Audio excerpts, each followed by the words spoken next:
Olá pessoal, meu nome é Gerson Sabá e eu gostaria de agradecer àqueles que estão aqui ouvindo o nosso primeiro podcast do site Olhar Crítico. O nosso primeiro tema, pensando até no nome do nosso site, será Pensamento Crítico. Esse tema ele foi escolhido também para tentar explicar os objetivos que a proposta que nós temos para o site, que são debater temas diversos e aprender com a opinião e com a vivência de cada participante.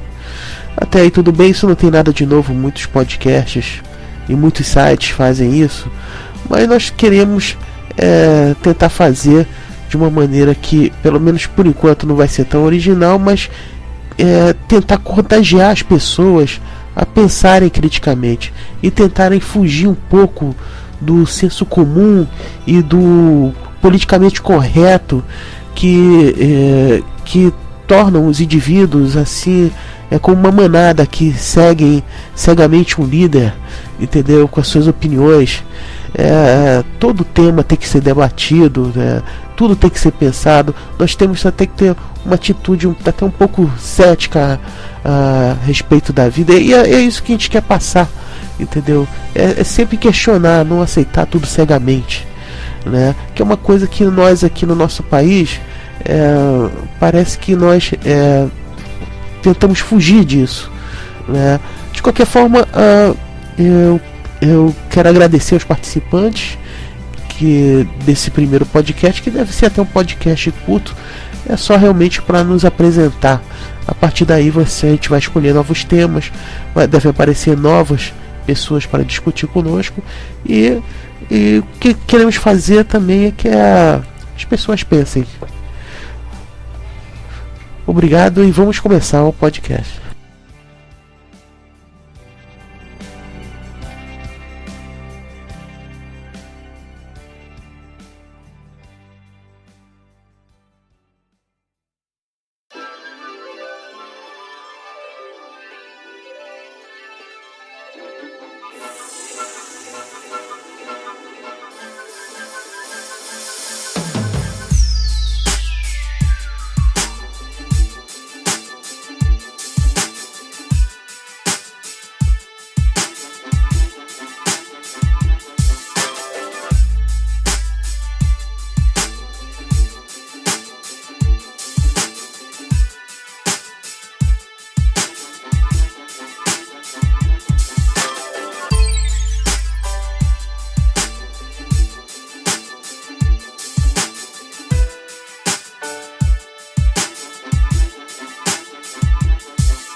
Então vamos lá.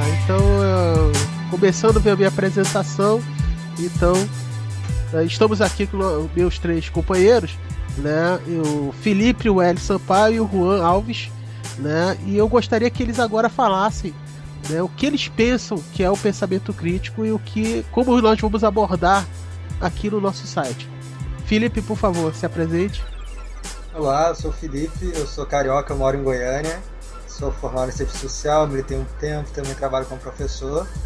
E indo direto, pensamento crítico, para mim, ele tem a principal função da gente conseguir mastigar as informações que a gente pega de várias fontes. Pode ser uma reportagem, televisão, jornal, ou mesmo a profissão artística, né? De forma que a gente consiga pensar melhor a nossa realidade, sem que a gente pegue as coisas prontas e as engula.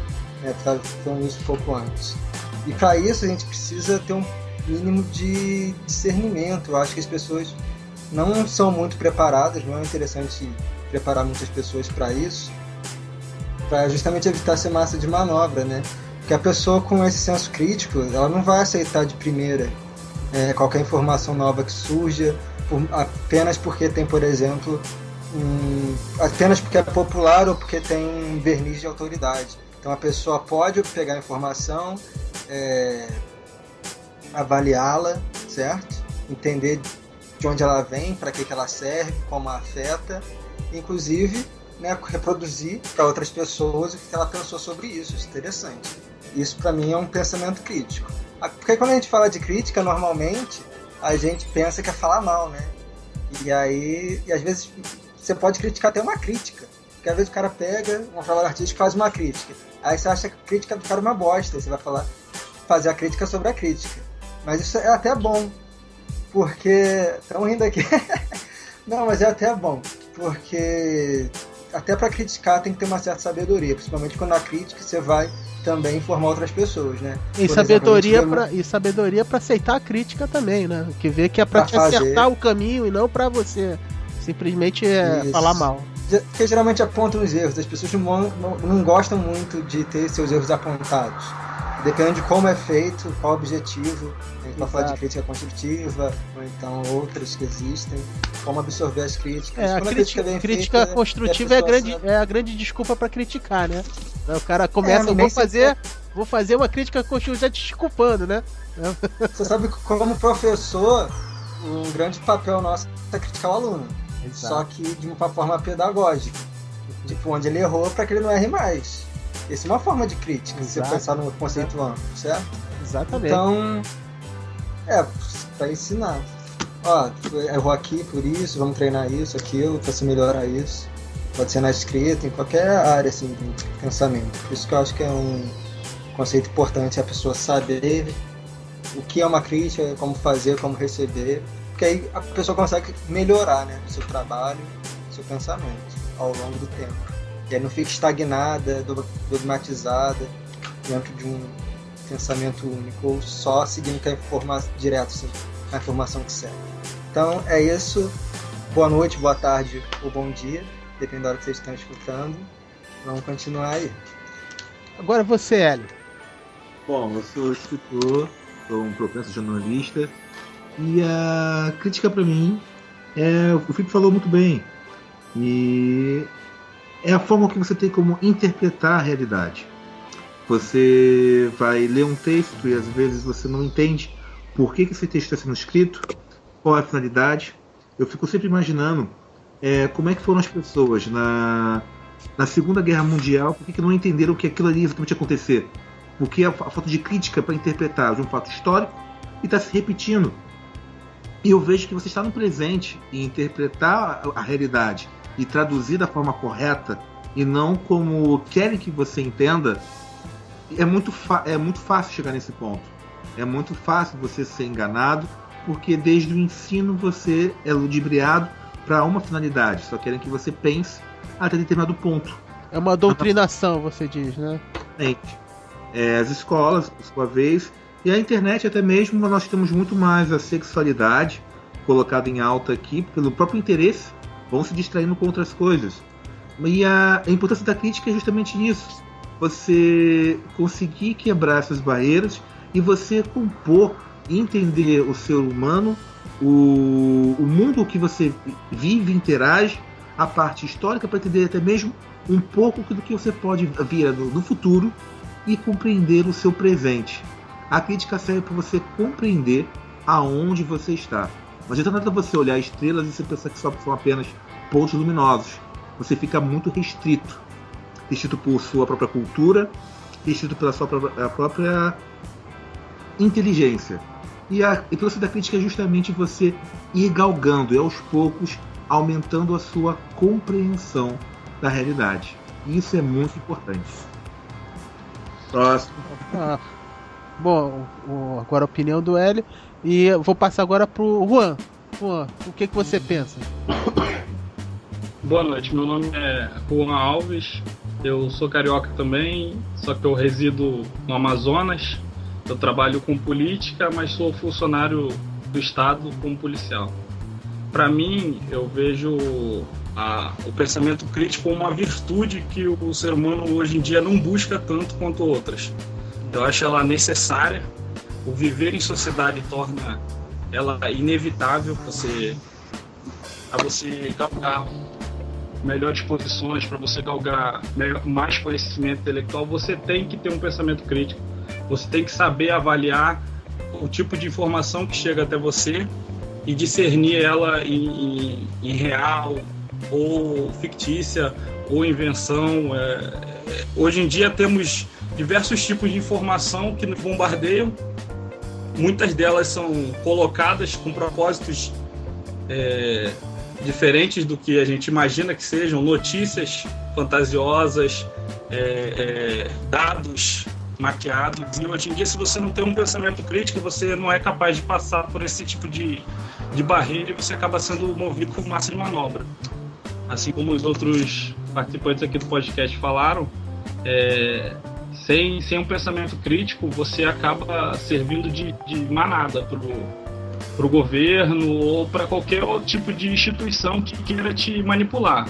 Pode ser religiosa, pode ser outro tipo de instituição que queira, associações que queiram te manipular, ONGs até. Existem a crítica. Se você não tem essa capacidade de discernir informação, se você não tem essa capacidade de avaliar, você acaba servindo de manobra para tudo, para qualquer tipo de intenção maligna que exista. Esse é meu pensamento. Para mim, a maior importância do pensamento crítico é esse. É você se defender das armas que as pessoas possam utilizar contra você. Agora, me diga uma coisa, e a crítica que é pessoal? A crítica que fazem de uma pessoa, uma terceira pessoa, para nós, pelo nosso trabalho, né? Agora eu pergunto pro Felipe, né? Você acha que as pessoas estão...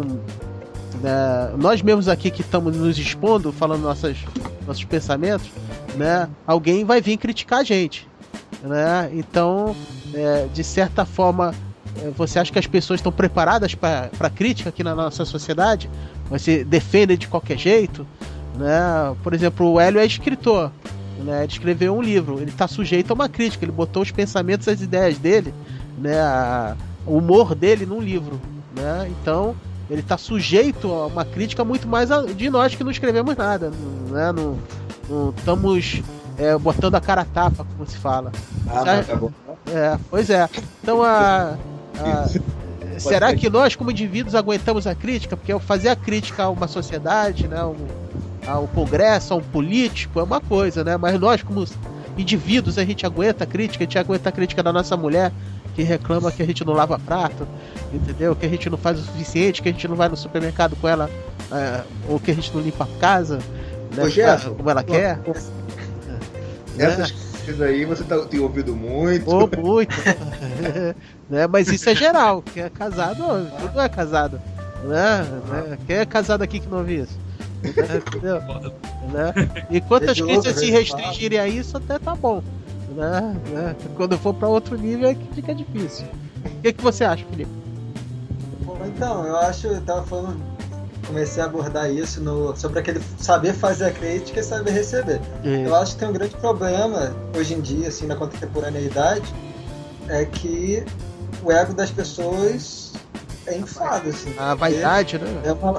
É uma lógica individualista, todo mundo acha que é o floquinho de nerd especial, o escolhido, todo mundo quer ser o Neo da Matrix, e não percebe que não percebe que igual você tem um montão de gente. Então, eu acho que é interessante, sim. Por exemplo, no meu caso, eu não gosto de ouvir tudo que é crítica. Eu vou ouvir crítica de quem eu respeito e eu sei que é meu bem, quer que eu melhore. É que eu mostro o papel do professor. Não vou me dar importância a críticas de quem, sabe, às vezes, como você falou, não sabe de nada que tá falando. Ou meros ataques, né? A crítica é o meros ataque. Meros ataques. Várias formas possíveis, por vários motivos. Pode ser político. Mas tem política, esse negócio de difamação, calúnia, uma notícia que é expandida ou retraída de acordo com os interesses. Ou meias verdade, né? Que tem muito meias verdade por aí, né? Entendeu? Uma meia verdade também é uma meia mentira, né? Não, é uma mentira, é meia verdade. Eu acho que o papel do jornalismo é muito importante para estar do jeito que tá. Eu acho que...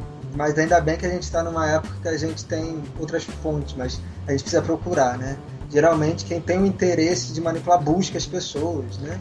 Agora, não dá para ser totalmente cético nessas questões, assim.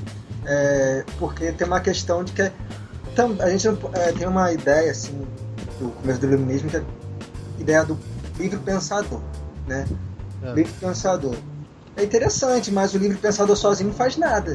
Uma pessoa que não está organizada é um nada, mesmo que ela saiba, tipo, aquelas ideias do Illuminati, que a gente entra nisso.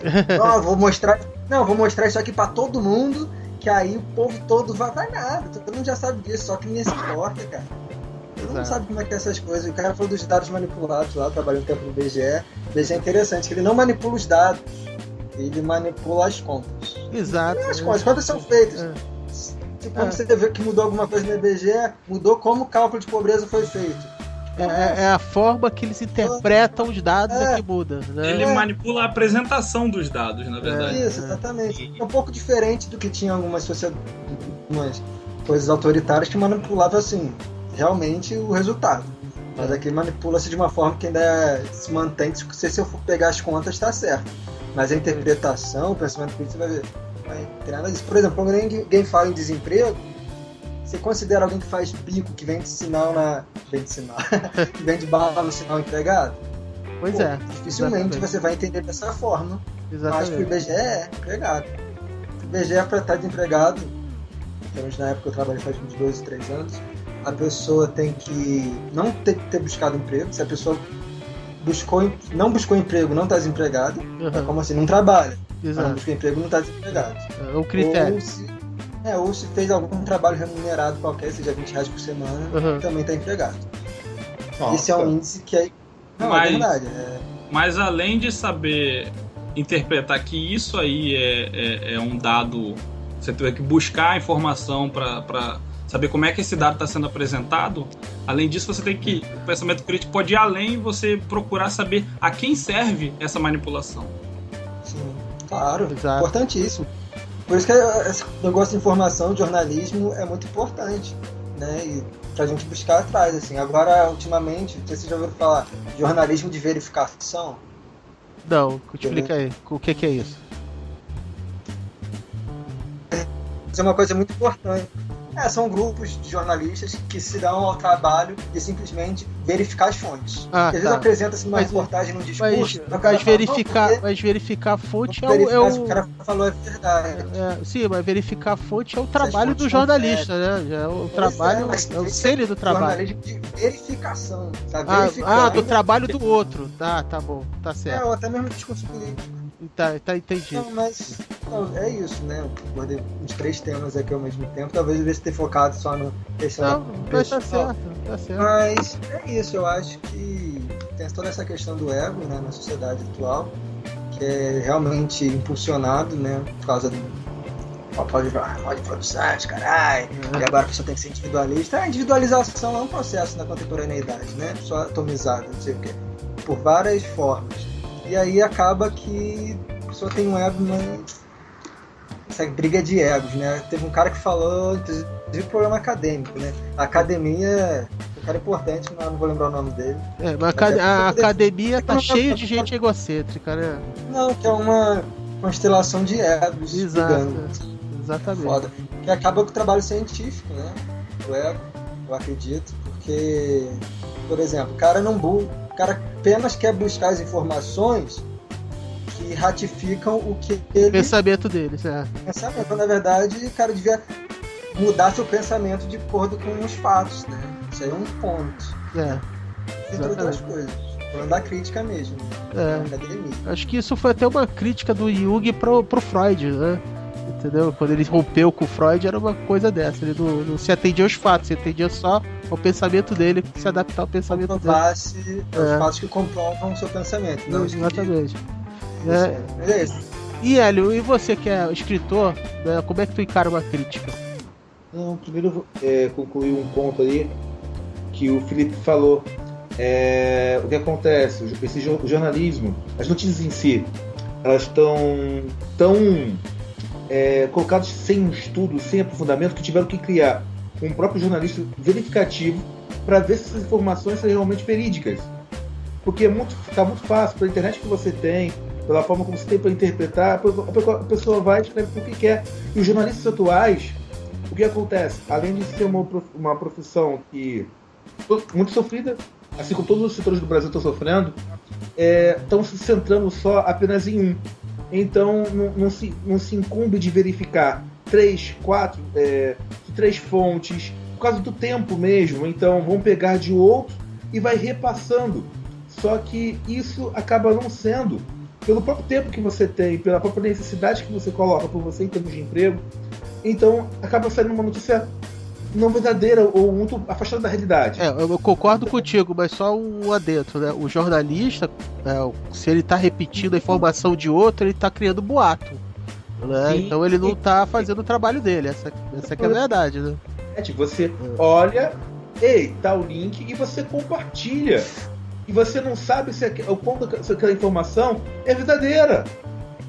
Não falo você como jornalista em si. Eu falo apenas como você, como aproveitador, e você ter justamente essa crítica. Olhe pela internet, olhe pelo seu Facebook, e qualquer notícia que você vê, seja um pouco cético, desconfie daquela. Tente outras fontes para confirmar que o que você compartilha é verdadeiro, ou até pior, da forma como você interpreta. Gente, isso aconteceu. E você vai ver, não é nada disso. Sobre crítica, bom, se eu estou preparado, eu acho que nós não estamos preparados. Pelo menos como sociedade brasileira, nós somos muito imaturos, isso é um passo muito ruim. É preciso ter esse grau de aceitação, de discutirmos, aceitar os erros mesmo que nós temos nesse ponto, para daí sim sair essa modificação. Você tem que encarar as críticas negativas e as críticas positivas e saber trabalhar disso. Eu lembro que no passado falaram para mim, o Brasil é o país do terceiro mundo, entendeu? Você tem que ver. E eu encarei aquilo ali como fosse uma coisa. A minha interpretação era: se você é rico, você vive bem em qualquer lugar. Tá certo. Lugar do mundo. Exato, exatamente. Só que nesse ponto, aí que tá, eu pequei. É diferente um país. E agora nem se usa mais terceiro mundo, né? E sim em desenvolvimento, agora é em desenvolvimento. Para um país desenvolvido. E você vai ver que o todo acaba ganhando. Porque é uma comida de qualidade, é uma organização, em termos de uma cultura. Então, acaba sim sendo diferente. Então, é uma crítica que tem de anos atrás, que você tem que aprender com isso. E é muito mais fácil aprender com outra pessoa falando do que você aprendendo de forma empírica. Você poupa tempo. Então, só um detalhe, mas aí, como o Felipe falou, você tem que respeitar aquela pessoa que está te criticando, né? Então, se você não respeitar aquela pessoa, você não vai ligar para a crítica dele, né? Mas, independente da extensão, sim, mas tem que ter essa separação do que a pessoa lhe fala ou quem a pessoa está falando. Da informação. Para não fazer o ad hominem, né? Tipo, às vezes a pessoa você não tá errada, mas ela tá certa. É uma pessoa errada, uma pessoa horrível. Exato. O que ela falou de errado tá certo. E outra coisa que você falou. Já viu aquela frase? Até relógio parado a certas horas 2 vezes por dia. É verdade.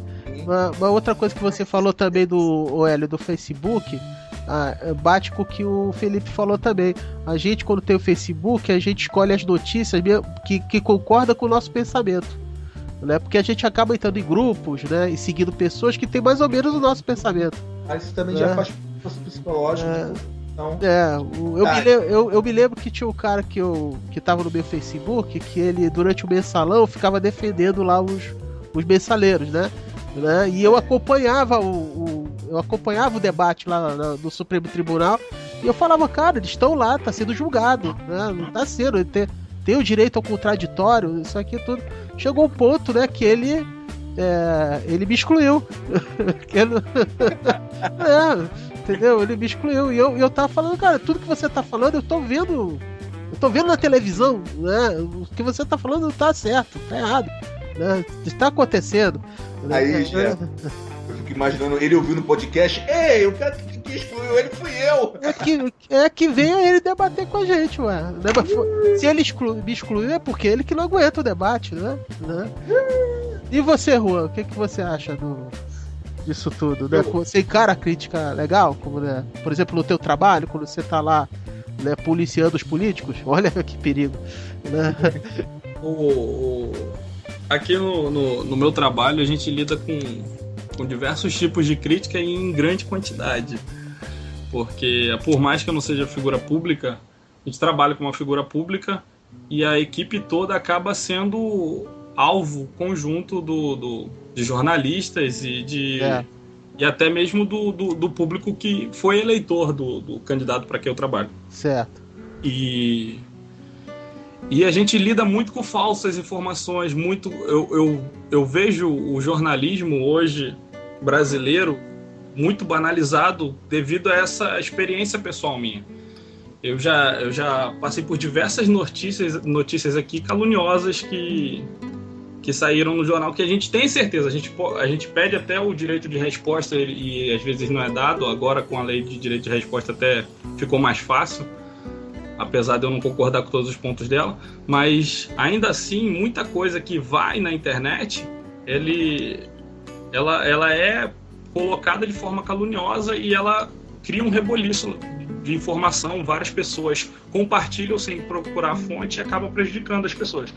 Mas a crítica em si, eu não acho ela ruim. Eu acho que ela tem que ser bem fundamentada. E tem que ser avaliado se há fundamento naquela crítica. Se ela tem fundamento, não importa de quem ela vem. Eu vou ter que encarar se ela está sendo bem fundamentada. Se eu tenho um pensamento crítico bem formado, eu vou ter que dar o braço a torcer para que aquela pessoa está com razão. Eu sei que isso, quando é passado para a realidade, em teoria é muito bonito, mas quando é passado para a realidade é muito complicado. Porque o ser humano, ele tem o ego, ele é complexo, ele passa por momentos que de caráter pessoal, que podem estar influenciando no diagnóstico dele, daquela informação, e ele acaba, muitas vezes, não dando o braço a torcer de que está errado. Eu acho que isso é um problema que tem que ser corrigido sempre. Eu acho que durante a nossa vida toda é o que a gente tem que lutar para corrigir na gente, que é o ego, a gente saber ouvir, porque é muito mais fácil você lidar quando aquilo ali é só uma crítica do que quando você comete realmente um erro inevitável. Então você tem que avaliar todo tipo de informação que te chega, todo tipo de crítica que te chega. Perfeito, né? A resposta é perfeita, né?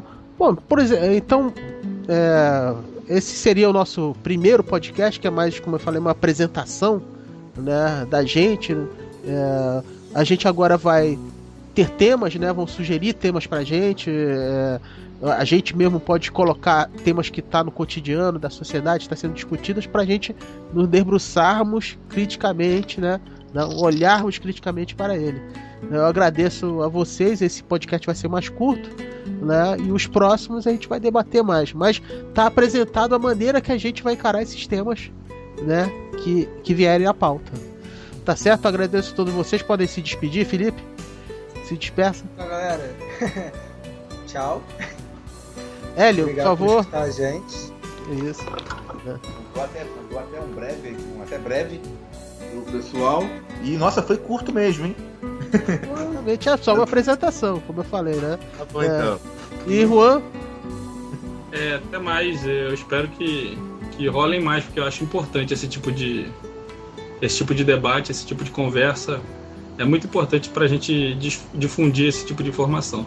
É muito importante que a gente contagie as pessoas a pensar criticamente, né? Pra gente deixar de ser robô, né? De político, de mídia, né? E até de professores, porque tem uns que doutrina a gente. Não, você vai falar que mas só acho que a gente não tem só um professor na vida, né? Exatamente. A diversidade Exatamente. Mas fica mais difícil quando, por exemplo, o cara é dono de uma cadeira, né? E quando você precisa passar numa matéria, você vai bater de frente com ele. Entendeu? Isso tudo acontece. Concorda com tudo. Concorda com tudo. Mas é isso que eu tô falando. Experiência própria de novo, Eu acho que o lance do professor ele foi mais inflamado devido à importância da profissão, né? Na criação da pessoa.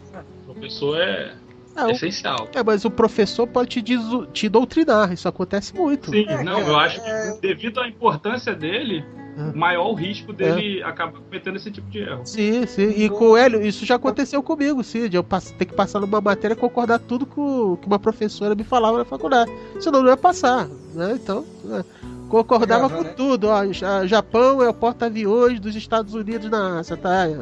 Né? Tudo não sei o que. Toda aquela teoria dos anos 70, a mulher botando nos anos 90. Entendeu? Mostrava nessa era por A ou B, professora, você pode estar errada. Mas aí não cabia aí o debate com a mulher, porque é uma pessoa que não se permite ao debate. Entendeu? Ela não se permite ao debate porque ela tá ali pra doutrinar, ela não tava ali pra ensinar. É que eu lembrei que tá com projeto de lei e essas coisas de doutrinação e tal, eu tenho que colocar, tipo, calma aí. Sabe por quê? Por exemplo, o próprio professor, você nunca tem um professor só. E às vezes os professores mesmo não se dão. Então cada um vai abordar a questão de uma forma. Eu acho até interessante você... Tá bom que a questão de cara doutrinar e ser intransigente é errada, mas é um intransigente por um lado, de repente outro intransigente por outro, às vezes um que não é tão transigente, você acaba tendo contato com várias formas de pensar. Eu acho que essa diversidade é benéfica, mais do que tentar evitar e policiar o professor. Não, mas você tá certo num ponto, mas acontece o seguinte, o professor tem a obrigação de mostrar os dois lados, entendeu? Né? Então se você só tá olhando o lado dele, né, você tá sendo doutrinado, e ainda mais se você for muito jovem, né? Porque se você não for um cara que não lê, né? Que hoje em dia a nossa juventude, né? No colégio, né? Então o cara tá sujeito ao pensamento daquele cara, né? Entendeu? Eu acho que esse problema não tá na forma de passar o conhecimento do professor. Eu acho que esse problema tá na formação do próprio indivíduo, a formação de base dele. Porque se ele teve uma boa formação de básico, se ele for uma pessoa que leu na juventude, quando ele chegar na adolescência, ele vai ser mais preparado para encarar esse tipo de professor de uma outra forma. Não, ou mesmo se tiver pais que conversem com ele, né? Entendeu? Gerson, eu acho que teu professor não conseguiu influenciar a tua cabeça. Não. Você conseguiu passar por ele sem ser influenciado. Aliás, ele era piada na sala de aula, né? Ela era uma piada na sala de aula, né? Porque ela era tão reacionária nas ideias dela que ela virou piada. Né? Mas agora, quem não estava preparado para esse tipo de informação, de manipulação. Aí eu acho que acabou tendo a crítica por trás dos colegas em cima dela, né? De repente ali o cara conseguiu dar uma... Isso aí era o que? Na faculdade? Na faculdade. Quantos outros professores você não tinha? Só no semestre eram pelo menos mais 4, 5. Sim, mas aí são outras matérias. Do cara dela. Como um professor doutrinar a pessoa. Um professor vai fazer isso. Sim, claro. Não, eu concordo contigo. O professor não tem todo esse poder. Não, mas tem uma parte, né, de poder. O que acontece é a forma que ela apresenta. Quando você vai numa faculdade, você está querendo pegar, pelo menos eu, né, conhecimento e até os dois lados de uma moeda. Entendeu? A forma como ela dava era estritamente política. Tanto que é o que eu tô falando, ela virou piada. Qualquer notícia que aparecia, a gente olha, ela tá achando que vai destruir os Estados Unidos. Vai ter guerra na China. Entendeu? Essa doutrinação ideológica eu acho que é mais forte quando ela é no ensino médio. Acho que na faculdade você tá mais preparado para encarar isso. Então, é por isso que ela virou piada. É isso que eu estou falando. Acabou que a própria turma fez dela uma piada. Entendeu? Né? Não com falta de educação nem nada, né? Mas todo mundo ficava calado, ela dava aula e quando tinha a prova a gente botava o que ela queria, né? Para todo mundo passar. Entendeu? Tá certo, Não, tá agora certo. Eu concordo com o Felipe quando ele diz que isso não tem que ser alvo de controle por lei. Eu acho que isso aí é do sistema. Vai ter professores que vão tentar te doutrinar de qualquer forma. Independente eu acho que ele tem que ser respeitado da mesma forma. Afinal de contas, ele é professor. Uma coisa. Isso pode ser um tema, estou tentando dizer isso aqui, para um próximo podcast. A educação no Brasil, a importância. É sério. Não, tá certo. Pode ser. Tem que fazer uma pautinha também para o pessoal guiar. Agora não sei como é que fica a importância da educação do Brasil, a educação do Brasil, a importância do professor. Não sei podia ser Podia ser, educação no Brasil, existe doutrinação ideológica? Isso, tá aí, né? Ou nossa Pô, experiência. A gente ampliar um pouco, porque senão vai ficar muito restringido, eu acho. Não, a gente pode botar a Mas nossa experiência com a educação. Quando você pergunta isso, você meio que dá a entender que é ideológico. Não, vai ter que gente defender educação do Brasil. Não, mas quando eu digo doutrinação doutrinação. ideológica, pode não ser só a questão político-partidária, pode ser doutrinação ideológica, por exemplo, como é posto sobre religião para as crianças, já influenciando elas a seguirem um determinado caminho. Exatamente. Não, certo, mas eu acho que a gente podia ampliar um pouquinho para falar de doutrinação em forma geral, assim. Sim, não seria a palavra ideológica que está influenciando. Exato, pode ser. E a parte da escola é uma coisa, um subtema. Escola, pode ser igreja, partido, movimento. Exato. Exatamente. E a gente vai. O que é doutrinação? O pai pode doutrinar o filho a ser flamenguista, né? Pode. Se o cara. Mas aí ele tá certo, né? Eu ia falar isso. A doutrinação não tô errada, né? Bem que atualmente